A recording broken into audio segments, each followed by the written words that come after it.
canción. Levantemos juntos nuestra voz. Tu tiempo empieza, es tu tierra nueva, tierra nueva. Tomen su Biblia ahí en el Antiguo Testamento, en Segunda de Reyes, capítulo 20, versículo 1. Y con ella ahí, tómela, enciéndala, préndala, ponga en modo avión si necesita concentrarse. Si todavía es como los que usamos Biblia antigua de papel, abrácela si quiere. Y dígale: Señor Jesús, yo sé que tú estás en este lugar. Yo sé que tú me vas a hablar. Ayúdame a escuchar, a entender. Padre, hoy quiero aprender a practicar. Enséñame a practicar tu palabra en cada área de mi vida, pero especialmente que la palabra de hoy yo la pueda reflejar en mi familia. Usa mi pastor, calla su boca y abre la tuya, y que tu Santo Espíritu hoy nos alimente. Como el buen pastor trae pastos a su pueblo. En el nombre de Jesús, amén y amén. Segunda de Reyes 20, versículo 1. Dice: por aquellos días Ezequías se enfermó gravemente. Quiero que usted se ponga en los zapatos de este versículo y que esto que está sucediendo, piense que Dios se lo está diciendo a usted.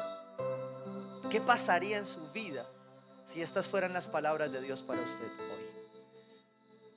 Por aquellos días Ezequías se enfermó gravemente y estuvo a punto de morir. El profeta Isaías, hijo de Amós, fue a verlo y le dijo, y te dijo a ti, Jorge, Arnold, Carlos, Karen, te dijo a ti: pon tu casa en orden, porque vas a morir, no te recuperarás. Cierre sus ojos ahí, dígale: gracias, Señor, por tu palabra. Yo quiero entender el sentido profético de la misma sobre mi vida, la exhortación, la dirección, la sabiduría. Y quiero entender que tú tienes para mí planes de bienestar y no de calamidad. Pero que de cuando en vez yo debería preguntarme esto: si mi casa está en orden. Revélame hoy, Señor, si hay algo que tenga que tener orden, y óbralo en mi vida a través de tu Santo Espíritu. En el nombre de Jesús.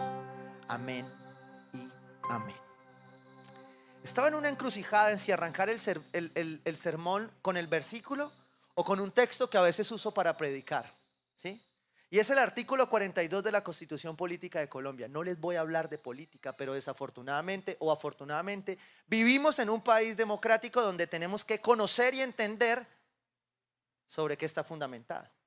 Y dice, no es un versículo, aclaro, es el artículo 42 de la Constitución Política de Colombia. Dice: la familia es el núcleo fundamental ¿de qué? De la sociedad. No lo dice un evangélico, lo dice la Constitución, ¿sí? O sea, esto no es una pelea entre evangélicos ni religiosos, ni es una pelea de moral. Es el fundamento sobre el cual se edificó esta nación, donde un día decidieron algunos, estábamos muy chiquitos otros, pero decidieron instituir esta nación con un fundamento, con un núcleo central: la familia. ¿Sí? Entonces, en esta discusión que vamos a tener muy seguido en estos tiempos, el pueblo de Dios, la iglesia de Cristo, tiene que tener claro qué es la familia. No solo desde el fundamento bíblico, sino también desde nuestras leyes.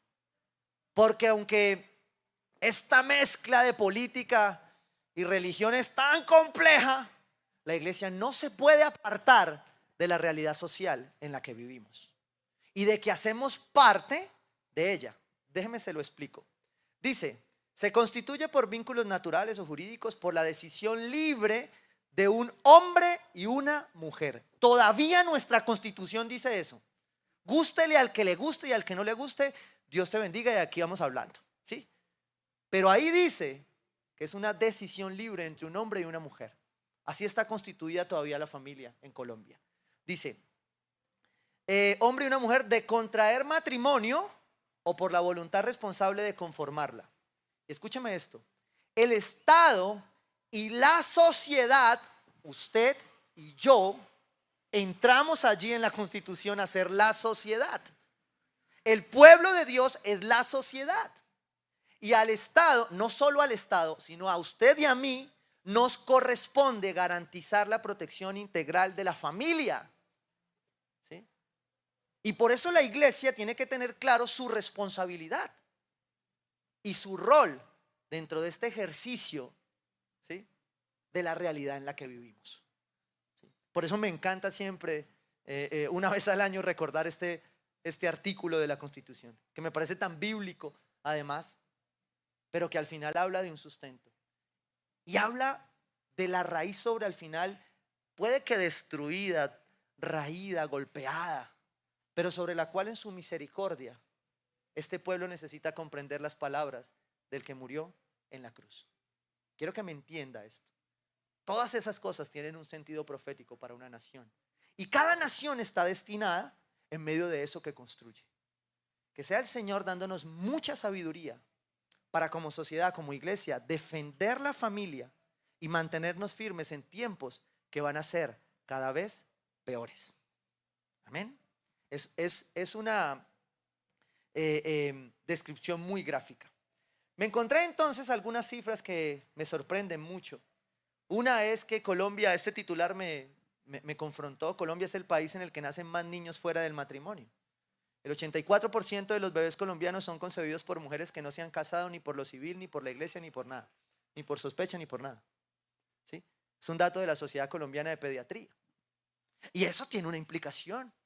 Uno dice, ay, son datos, sí, son datos y hay que darlos, sí, pero ¿y? Tiene una implicación.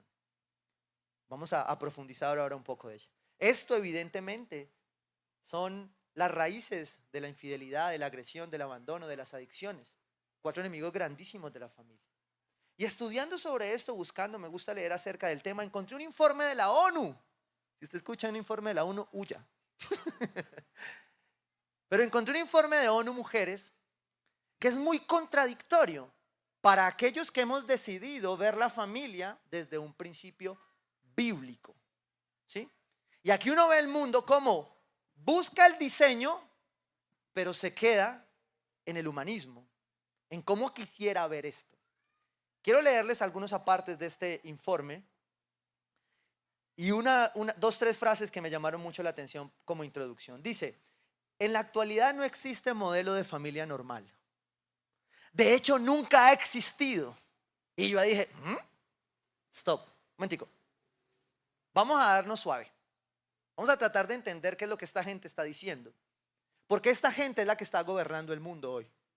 Y esta gente es la que va a gobernar y nos ha gobernado con pandemia y en todo lo que viene aquí en adelante que nos van a inventar. ¿Sí? En todo todas las que empiezan por la O, lo mismo. Y esta gente está diciendo acá que en la actualidad no existe un modelo de familia normal. De hecho, nunca ha existido. Y ahí me llamó mucho la atención y yo dije, espera un momentico. Entonces ellos tienen una estadística, ¿sí?, que resume más o menos en porcentaje y dice que en el mundo entero, déjeme me ubico por acá, dice que el 38% de las familias están constituidas papá, mamá e hijos. ¿Sí? Después dice que un 27% es una familia extendida.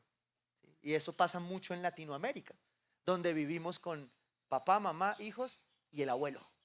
¿Sí? Entonces la extendemos. O la tía chismosa que vive con nosotros, ¿sí, no? Todos tenemos así familia. ¿Listo? Otros, el 13% parejas solas. Hombre, mujer, parejas solas. Otro concepto de familia es el unipersonal, aquel que vive solo. Y en eso hay el 13%. Otro es monoparentales, que es una persona con hijos. Una mujer con hijos, menos hombres con hijos, pero también hay muchos hombres que viven hoy con sus hijos. Y otros que se juntan sin parentesco. ¿Sí? De esos son el 2%. ¿Sí? Identificado de acuerdo a esto que la ONU está sacando como estadística de la familia. Entonces, sigue diciendo ahí, ya les voy a profundizar un poco esta discusión que he tenido. Dice que las familias, mire la contradicción, ¿sí? No existe un modelo de familia normal, de hecho nunca ha existido. Esta es la declaración que ellos están haciendo. Después entonces en este texto dice, las familias contribuyen al empoderamiento de las mujeres y las niñas. pero también son un espacio donde con frecuencia se vulneran sus derechos. Las familias son un pilar fundamental de las sociedades. Entonces, ¿qué? ¿Sí o no? Cuando usted lee este texto, usted ve una organización que está intentando desfigurar la familia, pero a su vez entender que la familia es importante. ¿Sí me entiende?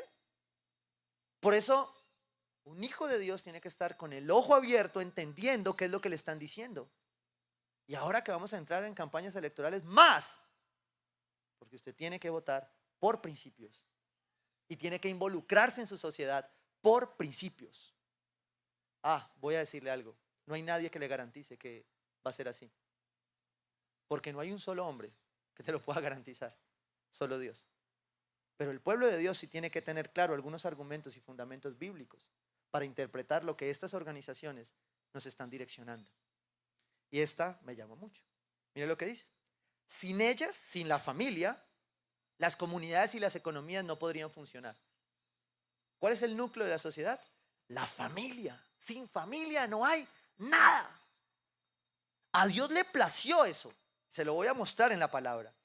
Dice más adelante, en su seno las personas comparten recursos como la vivienda, los ingresos, cuidan las personas enfermas y vulnerables. La familia cuida del enfermo, ¿sí? Y nutren a las generaciones, ¿qué? Futuras. ¿Dónde? En la familia. Las familias pueden ser un entorno de amor y afecto, un espacio crucial para que sus integrantes desarrollen su identidad y sentido de pertenencia. Yo leía esto y yo decía, yo no entiendo. Son como soplos de sabiduría de Dios dándoles, pero después ellos como que se despistan, se van, entran en hibernación, ¿sí? Y terminan tergiversando otra vez todo. Pero en medio de esto, sí hay muchas cosas que son una realidad y que nosotros no podemos desconocer. Y que la Biblia como tal nos deja ver. Porque la Biblia también tiene su estadística de este tipo de familias. De hecho, cuando usted va a la Biblia, usted dice, no, la ONU tiene razón. Ahí no hay familias perfectas. Uno ve mamás con hijos. Uno ve hombres que no volvieron a aparecer. ¿Sí? Uno ve unos que vivieron con la suegra. Berracos, tienen galardón. Otro, usted ve de todo en la Biblia. Y de cierta manera usted encuentra que evidentemente sí, no hay a la luz de lo que vemos hoy un diseño normal de familia. Porque la destrucción del diseño hace que no se vea ese modelo. Porque el Señor sí diseñó una familia. Dijo, hombre y mujer los voy a hacer. Todo perdóneme la palabra, despelote que vemos es producto de la caída de ese diseño, ¿sí? Piensa en los planos de una casa, ¿sí? Yo busqué algunas cosas de diseño. Entonces yo pensaba, y ahora que mi hija está estudiando todos estos planos, veía esos planos y yo decía, ¿qué pasa si ese plano, al momento de ejecutarlo, se ejecuta mal? ¿Qué da como resultado? Da como resultado algunas cosas como esta. Yo ahí traje alguna. Como esta puerta con, ¿cuál estamos viendo ahí? ¿Cuál? Esa, ¿sí me entiende? El plano estaba bien hecho, ¿qué pasó? ¿Qué pasó ahí? ¿Sí me entiende? Tiene puerta con respiración de baño. ¿Sí? Eso es un problema de diseño, mal medido, algo pasó allí en la ejecución, ¿sí? Se puede ver por ahí un puente que vi, construyeron el puente y cuando llegaron a juntarse ya no coincidía el puente. Y uno dice ahí, ¿y ahí qué pasó? ¿La construcción, el diseño? Para la palabra de Dios es muy claro que cuando el diseño es atacado, que es lo que el enemigo hace, ¿sí? El resultado va a ser otro. Y eso es lo que la Biblia nos deja ver. La palabra de Dios nos deja ver que cuando el diseño natural de Dios sobre la familia se cambió, el resultado de la construcción es estas estadísticas. Pero cuando estas organizaciones dicen, de hecho nunca ha existido, es falso, porque sí existe un diseño. Que Dios en su sabiduría, en su libertad, en su libre albedrío nos haya dejado seguir construyendo, aún sin el diseño, es pura gracia y misericordia de Dios. Pero el diseño está. Y eso tiene que ver con orden y propósito para tu familia. Porque cuando una familia empieza a entender su diseño, su orden, su propósito, aunque imperfecta, empieza a entrar en el orden de Dios. Levanten la mano las familias perfectas aquí. Gloria a Dios, estamos en la iglesia correcta, ¿sí o no? Porque no hay familia perfecta. Pero sí hay familias que apuntan al diseño. La razón, quiero mostrárselo en la palabra de Dios, empezar a mostrárselo. Si los niños dejan hacer servicio, están pasándola bueno, eso sí. Mateo 19:7. Quiero que mire esto. Lo voy a leer en una versión que se llama Nueva Biblia Vida. Esto es diseño versus nuestro corazón. Y él le respondió: Moisés se vio obligado a reglamentar el divorcio por la dureza y la perversidad de su pueblo. Hay cosas que no han cambiado, no porque el diseño esté mal, sino porque la dureza y la perversión del pueblo cada vez va a ser más grande. Y frente a la familia va a ser peor. Por eso yo les digo siempre a los muchachos de la iglesia y con los jóvenes: pastor, ¿y entonces qué hacemos con LGTBIQ a la Z? Y yo le digo: nada, lo que la palabra nos manda, amar. Lo que la palabra nos manda, recibirlos. Pero tengo que decirte que hay un diseño. El Espíritu Santo es el que vuelve ese corazón a su diseño. Ni tú ni yo. Nos corresponde a nosotros amar. Y la familia es el refugio cálido y seguro para amarlos y traerlos. Con límites, con orden, con diseño. Y me sorprende mucho esto porque la palabra de Dios dice que nunca fue así. Dice, pero Dios nunca ha querido que sea así. Otra versión dice, no fue así en el principio. Porque en el principio había un diseño claro. Y Dios lo estableció. Pero cuando ese diseño se afecta, tenemos las estadísticas que tenemos. Entonces, después de verlas y entender que el orden y propósito de una familia tiene que ver con el diseño de Dios, con lo que estamos recuperando, con lo que tenemos que enseñarle a nuestros hijos, que cada vez se van a enfrentar a cosas más complejas. Usted no sabe la cantidad de hombres que yo me he encontrado en los últimos 3 meses estresados porque no saben qué van a hacer con sus hijos preadolescentes, adolescentes. ¿Por qué? Porque no saben cómo van a atacar todo el engaño, todo el bombardeo, todo lo que el mundo les va a decir. Porque además, como decía la palabra en el Nuevo Testamento, los discípulos decían, no son de aquí, pero estamos aquí. Y mientras estemos aquí, tenemos que edificar a nuestros hijos, ministrarlos, direccionarles, para entender y caminar en un mundo que perdió su diseño. Y las familias, así como su vida necesita orden y propósito, la familia necesita orden y propósito.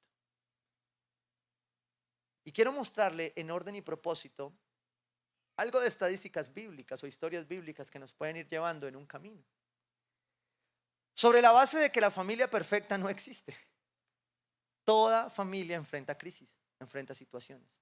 Pero cuando una familia enfrenta crisis y situaciones e intenta volver al diseño, yo le voy a decir, sobre esa familia Dios trae orden y propósito. Y quiero mostrarle 4 cosas que Dios hizo para mostrarnos su intención siempre de ir por la familia. Primero, Génesis 1:27 dijo, y Dios creó al ser humano a su imagen, lo creó a imagen de Dios. Hombre y mujer los creó. No es feminismo sobre la iglesia, es igualdad delante de Dios. No confundas la determinación de los roles del Señor, del hombre como cabeza y sacerdote, de la mujer como cuerpo, pero de la igualdad sobre la cual Dios los creó. No es feminismo respetar a la mujer, no es feminismo darle la relevancia a algunas mujeres que Dios va a usar. Es un engaño si como iglesia nos seguimos peleando creyendo que esto es un tema de posición. Porque una mujer sabia sabe que fue creada igual a la imagen de Dios, pero sabe cuál es su puesto, sabe cuál es su rol, sabe por qué se somete y cómo no se somete. Pero un hombre sabio también sabe que si su esposa no se somete es porque usted tal vez no la está amando como Dios lo manda. Es un juego. Pero el diablo, ¿qué hace? Romper el diseño. Y cuando usted mira la Biblia, cuando mira la palabra, eso fue lo que empezó a pasar. El hombre, cultura, tradiciones, empezaron a romper el diseño de Dios. Entonces se crea entonces el patriarcado opresivo, como lo llaman ahora. Y empieza el hombre a oprimir a la mujer. Y la mujer dice, oye, ya no más. Y Jesús viene disruptivamente a romper con eso.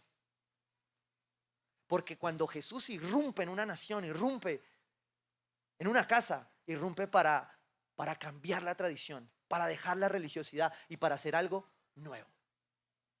Porque la palabra nos lo manda. Y dice, sométanse unos a otros por reverencia. ¿A quién? A Cristo. Y le dice al hombre lo que le toca, ame. Y le dice a la mujer lo que le toca, sométase. Y le dice al hombre, si quiere que se someta, ámela. Y si quiere que te respete y te ame, respétalo. Pero ese diseño es impopular y tal vez jurásico para este mundo. Pero es diseño.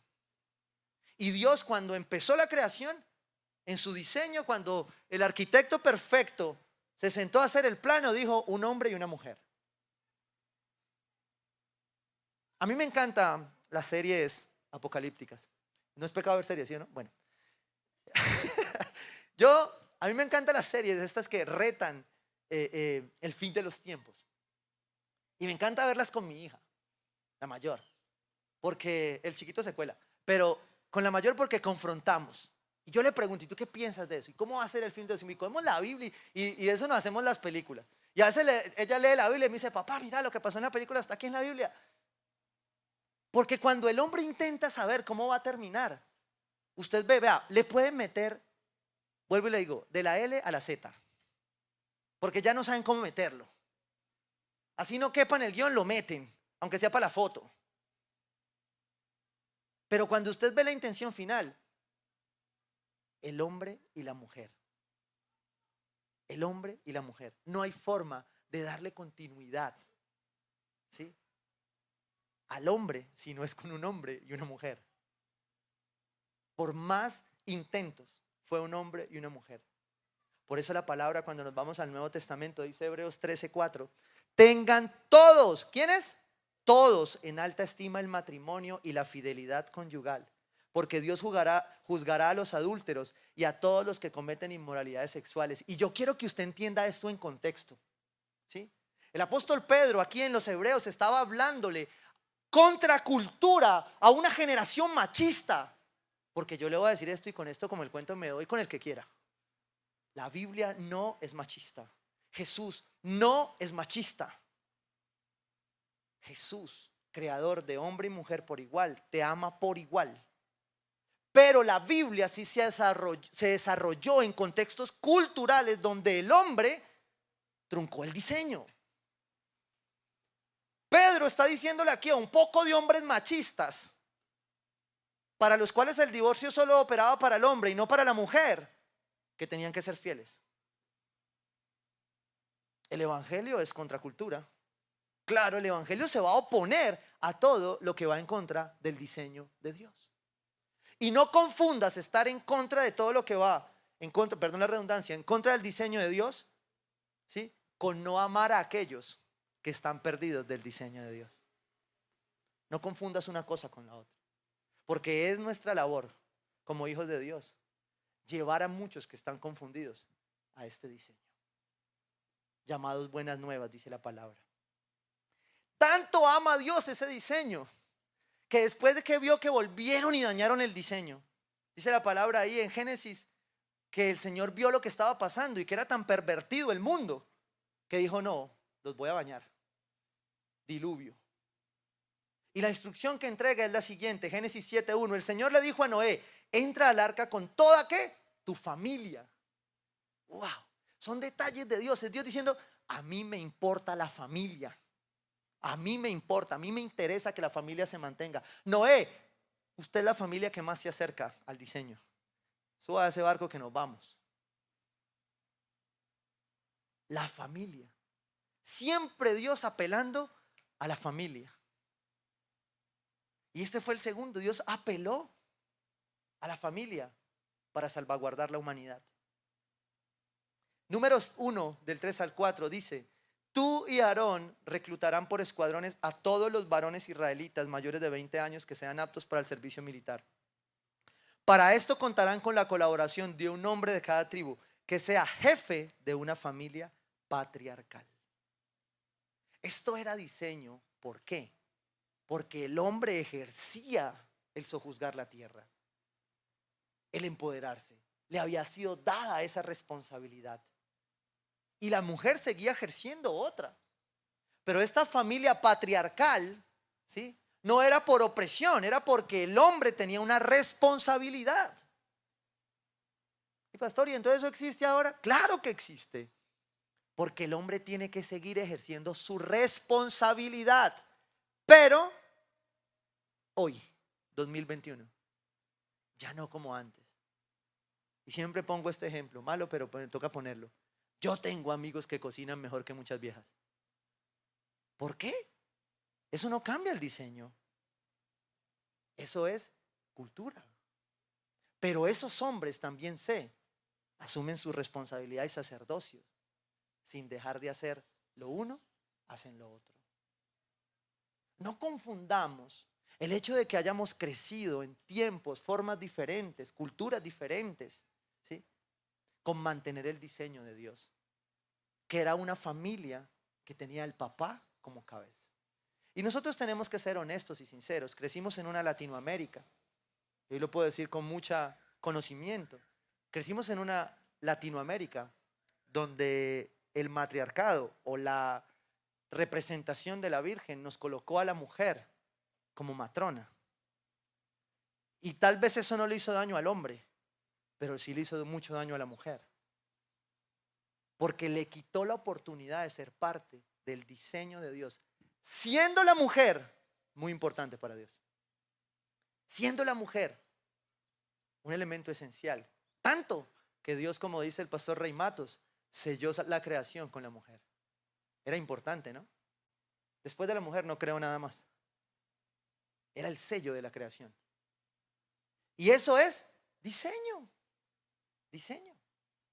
Y en esto había un fundamento especial. Cuando yo paso a Números y veo esto, digo, bueno, ¿y aquí qué pasó? Si veníamos hablando de la familia, solamente Noé no tenía armas. Noé tenía el rejo para arrastrar el león, el hipopótamo y eso, pero no más. Pero en el tiempo se fue transformando, porque ya la familia se convirtió en un pueblo. ¿Sí? Ya la familia, mira, hoy venimos todos, bueno, todos no, algunos vienen con la amarilla puesta, ¿cierto? Hoy todos somos uno, dicen, ¿cierto? Cuando juega la selección somos uno. Ya hay una nación. Y Dios pasa de un hombre a una mujer, a una familia, a una nación. Su pueblo. Y sobre su pueblo da instrucción de diseño. Da instrucción del hombre como cabeza. Sobre su pueblo a Dios le place convertir un pueblo de un pueblo andante, caminante, a un pueblo guerrero. A un pueblo que defendiera sus principios. A un pueblo que estuviera firme, radical por el diseño. Por lo que Dios había diseñado. Por lo que Dios quería hacer. Y por último, entonces, en esta parte, Marcos 3, 33, 35. Dice Jesús: ¿quiénes son mi madre y mis hermanos?, replicó Jesús. Luego echó una mirada a los que estaban sentados alrededor de él y añadió: aquí tienen a mi madre y a mis hermanos. Cualquiera que hace la voluntad de Dios es mi hermano, mi hermana y mi madre. Dios pasa de un hombre y una mujer a una familia, a su pueblo que convierte en guerrero, a su iglesia. Ya no estamos en el Antiguo Testamento, pero el Antiguo Testamento es la referencia, es la obra gris de toda esta operación. Ya estamos en el Nuevo Testamento, en la gracia, donde somos la iglesia. Y la iglesia es la familia de Dios. Y aquí entonces cabemos todos con esas estadísticas. Los monoparentales, los parentales, los juntos, los rejuntos, todos, aquí cabemos hasta con suegra. Porque es la iglesia. Y en la iglesia es donde usted hace una nueva familia. Pero tengo que decirlo como comencé advirtiéndolo, igual de imperfecta. ¿Sí? Porque si usted pretende llegar a una iglesia donde todo le caigan bien, ¿sí? Donde todo esté completamente ordenado, donde el medio no se equivoque, donde el sonido no pite, ¿sí? Eso no existe. En la iglesia. Y a Dios le plació como familia establecerte a ti y a mí como su iglesia. Y eso es diseño, eso es reino. Y cuando veía esto, entendía que el pacto de Dios se extiende a nosotros hoy en una gran familia, y es la iglesia. Pero en la iglesia entonces vamos a trabajar, vamos a operar para llevar a la gente al diseño. Pastor, ¿y qué hacemos con la mamá que es soltera? Llevarla al diseño. Porque a esa mamá que es soltera, el padre viene y la acompaña como esposo y como padre. Porque él suple lo que falta en cada familia. Porque él suple lo que faltó del diseño. Lo que en nuestro camino se destruyó del diseño. Los que tuvimos que levantarnos de una familia que se destruyó porque el divorcio llegó, porque la desaparición llegó, el adulterio llegó, sabemos lo que dice Éxodo 20. Que aunque nuestros padres se hayan equivocado, cuando nosotros decidimos obedecer, para nuestros hijos, ellos serán uno de 1000 generaciones. Ay, pero mi papá hermano, no, mi papá no hermano, yo lo amo con todo mi corazón. Tengo una buena relación con él, de restauración. Pero entiendo lo que el principio bíblico habla acerca de que se rompa el diseño. Y Dios necesita hoy orden y propósito para las familias. Y el orden y propósito para las familias está en el diseño de Dios. No te lo va a dar un político, no te lo va a dar un hombre, no te lo va a dar, sino Dios, la palabra. Por eso tenemos que estar hoy más llenos de ellos. Y voy a darle para terminar entonces, ahora sí. ¿Yo cuántas veces digo terminar? ¿Como 3? ¿Cuántas he dicho? Quiero responder a la pregunta, porque no sé si usted quedó intrigado de lo que pasó con Ezequías. Y ahora quiero que con toda esta información en mente sobre el diseño de Dios, sobre lo que la palabra de Dios dice, sobre lo que las estadísticas dicen, nos respondamos esa pregunta que le hizo el profeta, esa declaración que hizo el profeta sobre Ezequías. Oye, te vas a morir. Ordene, empaque la maleta y en orden. Además el Señor le dice, arregle que nos vamos. No, ordena tu casa. Es como si usted le dice, mire, se muere más tarde, deje la casa lista. No, pues me voy a morir para que la arreglo. ¿Sí o no? No, el Señor le está diciendo a Ezequías, ordena tu casa porque vas a morir. Si hoy murieras, ¿qué hay en desorden en casa? Una familia con orden y propósito, cuando entiende esta pregunta, vive con propósito, porque la muerte es un propósito, no un enemigo, desde el sentido espiritual que Dios no la da. La muerte que vencida está, por la cual el Señor pagó en la cruz, ya no debería atormentarnos, pero tampoco para ir como la señora del periódico esta semana, ¿sí? Oye, es diseño. Lo que está pasando en esta mujer, yo oraba, yo sentía piedra, dolor, frustración. ¿Sabes en quién pensaba yo? En la mamá de esa mujer. Una mujer creyente. ¿Y qué te dijo tu mamá? Pues que ella no está de acuerdo. Oye, no está de acuerdo porque el diseño no es ese. El diseño no es que los padres despidan a los hijos. Por eso es tan doloroso cuando perdemos un hijo. No existe nombre siquiera. Se va la esposa y se llama viuda. Se va el papá y se llama huérfano. Pero no hay nombre para un hijo. El único que puede entender eso es el diseñador. El único que puede entender el dolor de perder un hijo es el diseñador. Pero ahora, este mundo, entonces nos quiere decir que nosotros podemos gobernar para evitar que nos duela. Porque se es feliz sin dolor. Y yo te voy a decir algo que venimos aprendiendo. Sin dolor no hay transformación. Sin dolor no hay algo nuevo. A veces tiene que doler, ¿sí? Y no te estoy hablando de que la letra con sangre entra, no. Ojo. Te estoy diciendo que a veces nosotros tenemos que pasar por dolor para que lo nuevo venga. A veces tenemos que ser rotos. A veces tenemos nos tienen que traicionar, y mejor dicho, nos tienen que dar tantas cosas. Porque Dios, si a ti te están pasando cosas duras, yo quiero decirte algo, es porque Dios quiere hacer algo en tu vida. Porque quiere que vuelvas al diseño. En resumen, segunda de Crónicas 32:24 dice: ¿qué hizo Ezequías? Dice: por aquellos días Ezequías se enfermó gravemente y estuvo a punto de morir. Recuerde que lo que usted lee en Reyes, ¿sí?, y en Crónicas se complementa entre sí. Por eso usted va a terminar leyendo muchas veces la Biblia en contexto y le dice: los demás datos de lo que pasó con este rey, léalos en Crónicas. Y en Crónicas lo mismo, los demás datos de lo que pasó con este rey, léalos en Reyes. Son libros históricos, ¿sí?, que nos permiten complementar esa historia desde varias ópticas. Dice: por aquellos días Ezequías se enfermó gravemente y estuvo a punto de morir. Entonces oró al Señor. ¿Qué hizo Ezequías? Oró. Bueno, en una familia con orden y propósito, alguien tiene que orar. Eso es claro. Diga conmigo: tengo que orar. En una familia con orden y propósito, alguien tiene que clamar. ¿Sí? Yo sé que hay familias que viven por la divina providencia, ¿sí? Pero las familias con propósito claman. Las familias con propósito saben que lo que viene hay que orarlo. Las familias con propósito, los hijos se arrodillan por sus padres y los padres por sus hijos, y los esposos por sus esposas y las esposas por sus esposos. Esto aquí no es que no, ella es la que ora. No, una familia con propósito clama y ora. Ezequías iba a morir, el Señor le dijo: póngase en orden, y él no se fue a coger la escoba.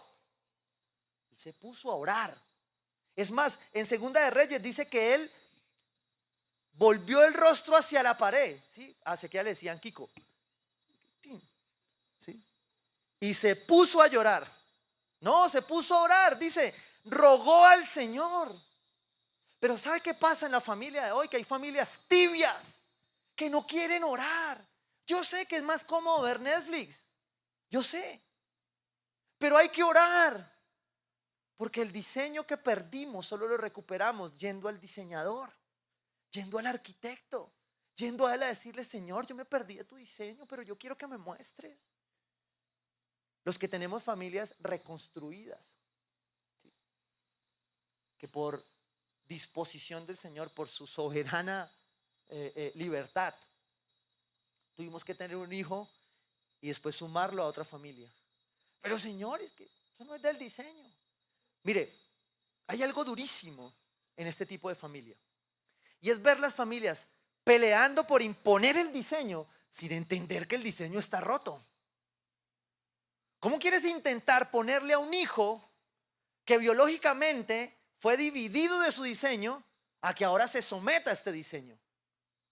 Tienes que ir, clamar, buscar el diseño, traer a esa persona a su diseño y poderla meter dentro del diseño. ¿Cómo?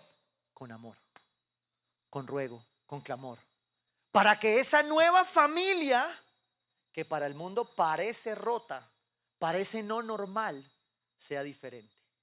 Para que ese hijo que no nació de ese vientre, ¿sí?, o de esos espermatozoides, para que ese hijo se sienta parte de una nueva familia. ¿Y sabe a qué se parece más eso? A la iglesia. Porque cuando Dios planeó un hombre y una mujer, después de hacer ese recorrido y llegar a la iglesia, tú entiendes que ese es el diseño de Dios. Un hombre y una mujer con dominio propio que vienen y construyen el reino desde su casa hacia la iglesia. Mi esposa lo predicaba hace 8 días, ¿sí? Desde allá hacia acá. Hemos durado mucho tiempo intentando armar acá, arreglar acá para mandar allá. No funciona. Es de allá hacia acá. Se vuelve imparable el reino. De hecho lo es, porque la familia está colocándose. Pero como Ezequías, una familia que entiende que para tener orden y propósito hay que volver al diseño, es una familia que clama y que ora. Eso hacía Ezequías. Segundo, una familia de orden y propósito se sustenta en la palabra, aún en su imperfección. Una familia que quiere orden y propósito entiende que no es lo que el papá diga, que no es lo que la mamá diga, que no es lo que la suegra diga, es lo que Dios diga. ¿Qué pasaría entonces si los hijos, antes de pelear con su papá, consultaran la Biblia y fueran y le dijeran: papá, yo ayuné 3 días, ¿sí? Hice vigilia, oré, y el Señor me dijo que voy a hacer caso? Ay, tan lindo debería ser. Chévere. Ay, Dios. Pero es el diseño.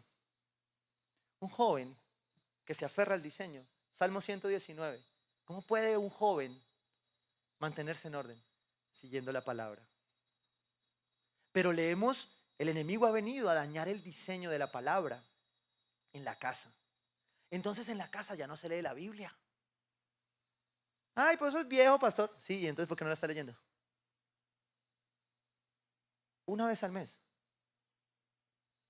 Una vez a la semana. En el carro. En el baño. Antes de la película de Netflix. Antes de la serie. 1 minuto, 5 minutos. Pero una familia con orden y propósito se sustenta en la palabra de Dios. Sabe que es imperfecta, pero se sustenta en la palabra de Dios. Dice ahí en 2 de Reyes 24:7: no había salido Isaías del patio central cuando le llegó la palabra del Señor. Mira lo que pasó. Ezequías, te vas a morir. Pon en orden tu casa que te vas a morir. ¿Sí? Y Ezequías hizo la de Kiko, se fue hasta el muro. Señor, yo no me quiero morir. Rogó al Señor. Y la oración de Ezequías fue respondida. ¿Y vino qué? La palabra del Señor. Porque cuando usted ora y viene la palabra, se activa el sentido profético de lo que Dios tiene para usted. Muchos, ay, pastor, yo quiero profecía, yo quiero profético. Y la palabra, mijo. Están esperando que venga el brujo y les diga: no. Usted la tiene allí. Clame, ore. Una familia con orden y propósito sabe que la palabra tiene que llegar. Vamos a tomar una decisión. ¿Qué hacemos? Bueno, todos hoy: comida y palabra. Porque en la mesa llega la palabra. Eso hacía Jesús. Dice: regresa y dile a Ezequías, gobernante de mi pueblo, que así dice el Señor Dios de su antepasado: he escuchado tu oración y he visto, ¿qué? Tus lágrimas. Cuando una familia llora y clama, Dios obra. A mí me encanta coger las familias con: no, pastor, tenemos este problema. Entonces una vez yo cogí una familia que amo con todo mi corazón. Y estaban pasando por una etapa y les dije yo: bueno, vamos a orar por esto. Los 4 o 5 vengan acá. ¿Usted por qué está orando? ¿Sí? No, por una llanta. ¿Y usted por qué está orando? Por la dirección. ¿Sí? ¿Y usted por qué está orando? Por la moto. ¿Y usted por qué está orando? Por el carro. Bueno, familia, vamos a orar. Señor, mándale su motocarro, Padre precioso. Porque no hay acuerdo para nada. Todos están orando por un lado. Y una familia con orden y propósito se sienta y dice: vamos a orar porque el papá necesita esto. Vamos a orar porque la mamá necesita esto. Vamos a orar porque el hermano tiene que pasar ese examen. Vamos a orar por la salud. Eso se llama unidad. Eso se llama acuerdo. Una familia con orden y propósito ruega al Señor, reclama la palabra y se pone de acuerdo. Porque ya tiene la palabra. ¿Quién frena eso? Nadie, no hay diablo que pueda. ¿Saben por qué? Porque esa familia va empoderada con la verdad. Y cuando el diablo salga así, no, quítese de ahí, que el Señor a mí ya me dijo que iba a hacer esto con mi casa, punto. Mi casa y yo serviremos al Señor. Una familia con orden y propósito se fundamenta en el acuerdo. Pastor, ¿y yo que estoy solo? ¿Yo cojo mi familia? Pues usted se pone en intimidad. Padre, Hijo y Espíritu Santo. ¿Quiere más? Y aparte de eso, tiene iglesia. Y si usted es poco sociable, venga, siéntese ahí. Que ahí por lo menos lo empujan. Pero no se quede solo. Sea una familia de orden y propósito. Voy a sanarte y en 3 días podrás subir al templo del Señor. Wow. Eso viene con ñapa. Aparte que te va a sanar, el Señor te va a colocar en su templo. ¿Sí? Dice: voy a darte 15 años más de vida. Fueron más. El Señor siempre da promoción. Y a ti y a esta ciudad, póngale cuidado a lo que empieza a pasar acá. Muchos dirían, no, eso es multitud. No, no es multitud. Porque el diseño de familia para Dios, a pesar de nuestra caída, de nuestro pecado, no ha cambiado. ¿Saben por qué? Porque el Dios que alabamos en este lugar no cambia. A pesar del dolor, a pesar de la frustración, a pesar de lo que perdiste, Dios no cambia y Él sigue siendo fiel para ti. A pesar de lo que se quebró, de lo que se rompió, Él no cambia. Él viene a traer con más. Dice, voy a darte 15 años más de vida, y a ti, a esta ciudad, la familia extendida, la nación, los libraré de caer en manos del rey de Asiria. Yo defenderé esta ciudad por mi causa, por mi diseño. Colombia no va a cambiar porque hombres decidan. Colombia va a cambiar porque su pueblo reclama su diseño y lo hace visible. Colombia necesita hoy familias que muestren ese diseño, que aunque caído, imperfecto, se está levantando a decir, Señor, no lo hicimos antes, pero hoy lo hacemos. Hoy, no mires atrás. Ezequías solo le dijo, Señor, recuerda lo que yo he hecho por ti. Recuerda mi corazón. Dice la palabra que Ezequías fue uno de los pocos reyes en ese tiempo que hizo lo que agradaba al Señor, pero aún así se llenó de orgullo. Y con ese orgullo se estaba causando el enojo del Señor. Pero él, ¿qué hizo? Dijo, ay, la embarré, Señor, perdóname. Se fue a Legendarios.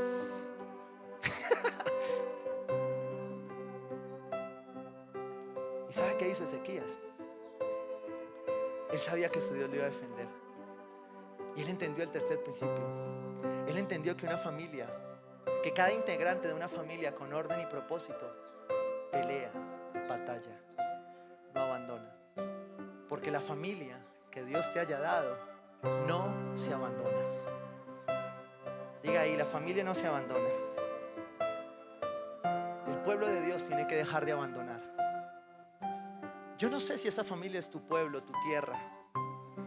Los que venimos de pueblo, que hemos bajado con espejo y todo, no fue que abandonáramos. Salimos creyendo que queríamos algo mejor. Pero no importa dónde te haya llevado el Señor, de dónde te haya traído. No importa si es Toro, Valle, Andalucía, no sé de dónde. Pero Dios te trajo y ya no es tiempo de abandonar. Tú tienes que pelear, tienes que batallar.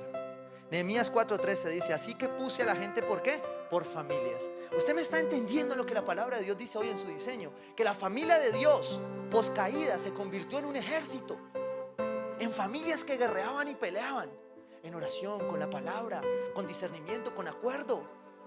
Y aquí, reconstruyendo la muralla de la que hemos venido hablando, dice la palabra de Dios que no importa cuán imperfecta sea tu familia, Él coge y la abraza y te dice, ven que contigo voy a reconstruir algo.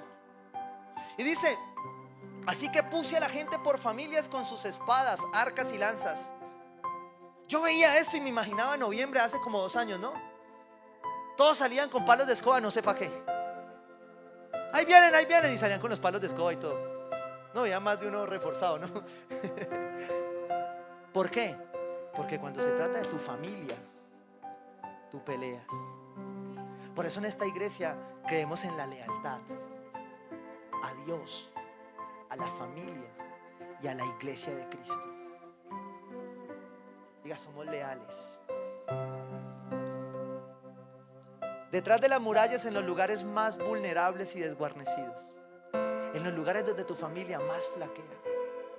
Sí, ahí, en la tía chismosa, ahí en el borracho, ahí en el que está batallando con el homosexualismo. Ahí es donde Dios pone la familia. Ahí es donde Dios necesita hoy la iglesia. Dios no necesita hoy una iglesia religiosa. Dios no necesita hoy una iglesia condenadora. Dios necesita hoy una iglesia de gracia, que pelee la batalla, que entienda que nuestros jóvenes no van a ser tomados por el enemigo, y que sus diferencias en cómo se peinan, en cómo se visten, no tienen por qué cambiar el diseño de Dios. Porque eso fue lo que le pasó al pueblo antes. Se puso a pelear con las faldas, con el pelo. los zapatos y se olvidó de lo importante, de cuidar la familia que Dios le había dado, de ir a cerrar filas en los lugares vulnerables. Luego de examinar la situación me levanté y dije a los nobles y gobernantes y al resto del pueblo: no les tengan miedo, acuérdense del Señor, que es grande y ¿qué? Y temible, y peleen por sus hermanos, por sus hijas e hijos, por sus esposas y sus hogares. Dios le está diciendo a la iglesia hoy: pelea, pelea. Yo no sé a quién le está diciendo con tanta intensidad: no desistas. Sé que has sufrido, sé que hay dolor, pero yo te estoy diciendo que mi plan, mi diseño fue tu familia, esa familia imperfecta, esos papás imperfectos, ese papá que tal vez es un alcohólico. Ese fue mi diseño y el enemigo intentó tergiversarlo. Ese hijo tuyo, calavera, que tú dices: ¿qué hago con él? Ese fue diseño de Dios. Dice la palabra que él fue planeado. Ve por él y pelea. Pelea. Porque aunque no hay familia perfecta, sí es claro que una familia dividida no va a poder sostenerse. Si un reino está dividido contra sí mismo, ese reino no puede mantenerse en pie. Y si una familia está dividida contra sí misma, esa familia no puede mantenerse en pie. ¿Qué le está pasando a nuestra Colombia, a nuestra nación? Es un reino dividido. Llevamos 200 años divididos, sin entender que no se trata del color de piel o del estrato socioeconómico que ocupes, sino de ser el pueblo que Dios nos llamó a ser.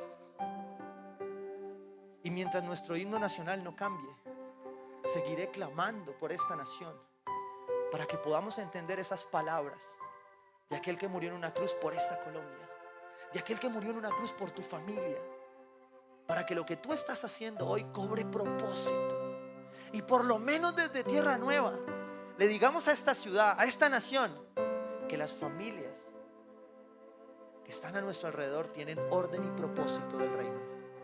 Tienen orden y propósito, y por eso nos levantamos a pelear. Obedeciendo como hacía Nehemías. Por eso, al oír el toque de alarma, al oír el toque de trompeta, hay legendarios aquí, cierren filas. Hay familias dispersas, hay iglesia dispersa. Este coronavirus pasó como el demonio de Tasmania y revolcó todo. Y todavía tenemos iglesia dispersa. Todavía tenemos iglesia que no se ha dado cuenta que la iglesia hace rato sigue andando. Ah, no, yo pensé que la iglesia había parado, pastor. Y yo, papito, pero usted sí no. Hay que ir por ellos.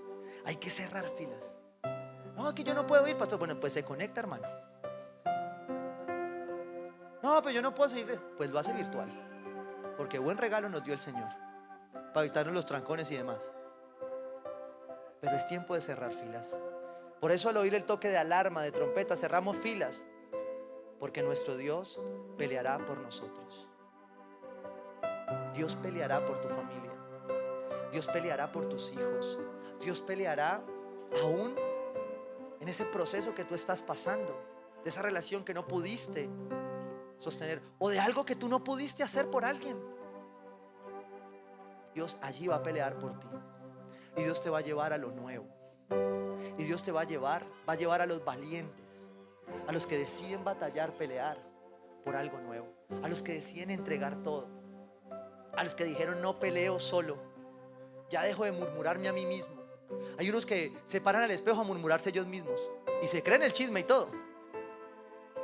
Unos berracos. No pelee solo, no murmure solo, hable. Oye, peleemos, no nos quejemos. En Tierra Nueva la cultura dice: no nos quejamos, batallamos. No murmuramos, guardamos la armonía. Ni yo, ni mis parientes y ayudantes, ni los de mi guardia personal nos desvestíamos para nada. Cada uno de nosotros mantenía listo para la defensa. Si la familia de Dios en esta temporada que vamos a enfrentar no está firme, no está en la defensa, no está en la oración, no está en el muro, no está en la palabra, no está en el acuerdo, el enemigo va a venir, perdóneme que se lo diga, y nos va a revolcar. La iglesia necesita estar atenta.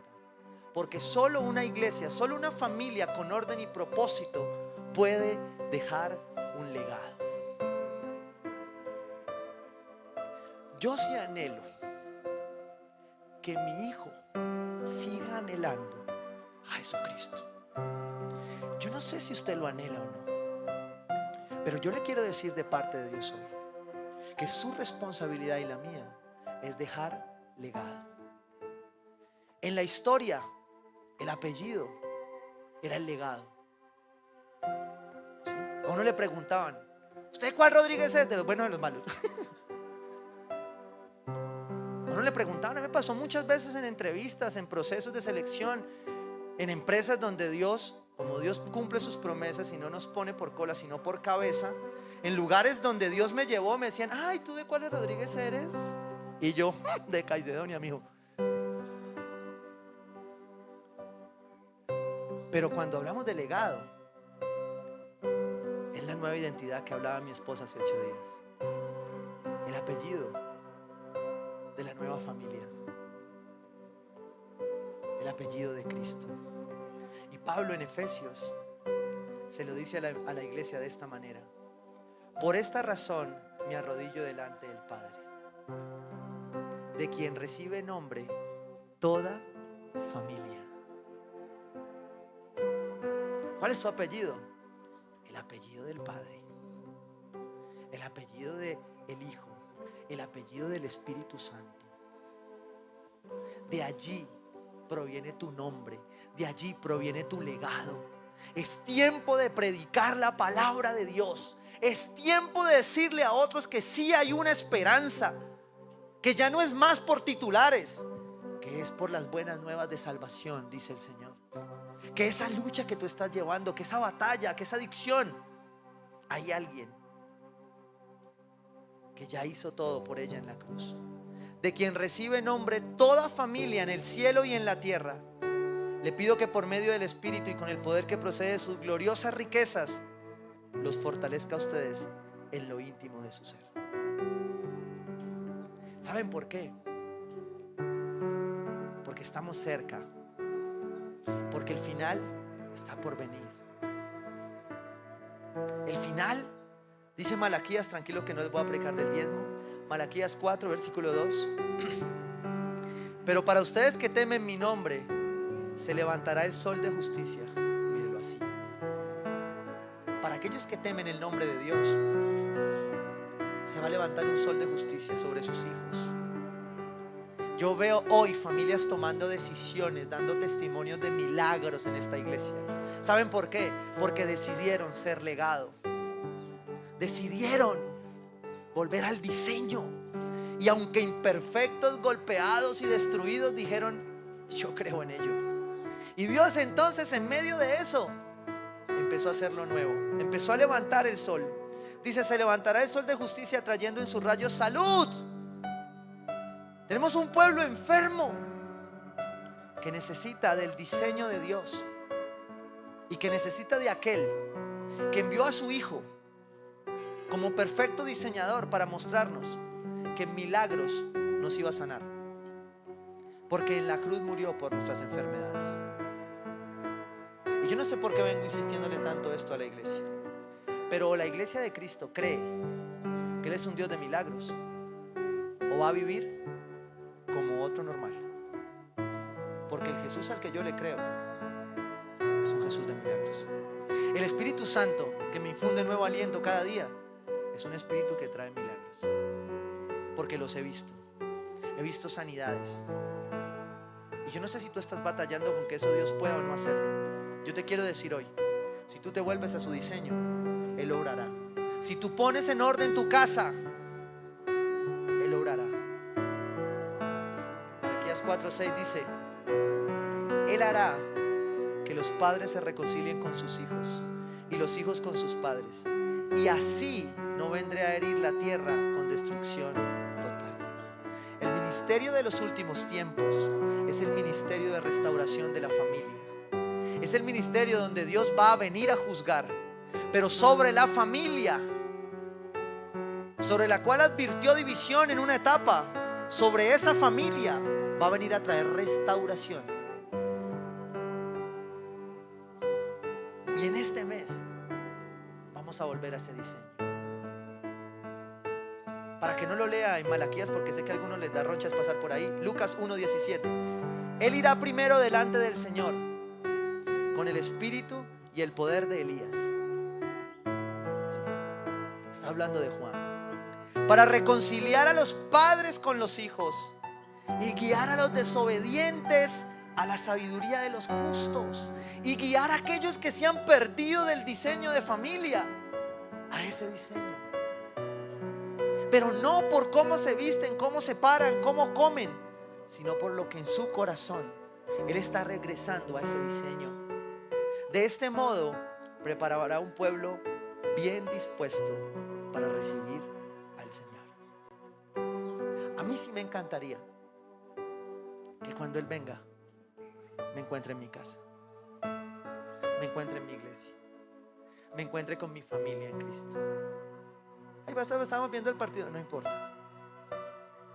Yo quiero que cuando Él venga me encuentre preparado y yo pueda decirle: aquí batallé hasta el final por tu diseño, por lo que tú un día planeaste para mí, para mis hijos, para mi familia, para mi iglesia, para esa mujer sola, para ese hombre solo, para ese chico que está peleando con su identidad sexual. Yo peleé. No quiero que Dios venga y me encuentre sin pelear. Y yo no sé por qué esté pasando tu familia, pero lo que sí sé es que Dios te dice hoy: pelea. Pelea. Yo tengo un diseño. Yo te di un diseño. Búscalo, clama a mí, ora. Pero sobre ese diseño yo me voy a glorificar y traer restauración de los padres con los hijos, de los hijos con los padres, de pastores con discípulos, de la iglesia con su Padre. Padre, yo quiero darte gracias, Señor, por lo que tú estás haciendo en este tiempo, amado Rey. Quiero darte gracias, Espíritu Santo, porque tú tienes un plan en tu diseño para este pueblo. Y quiero darte las gracias, Señor Jesús, por este mes, por lo que vas a hacer este mes. Quiero que equipes tu iglesia. Te lo clamo, Señor Jesús. Danos valentía para pelear tu diseño.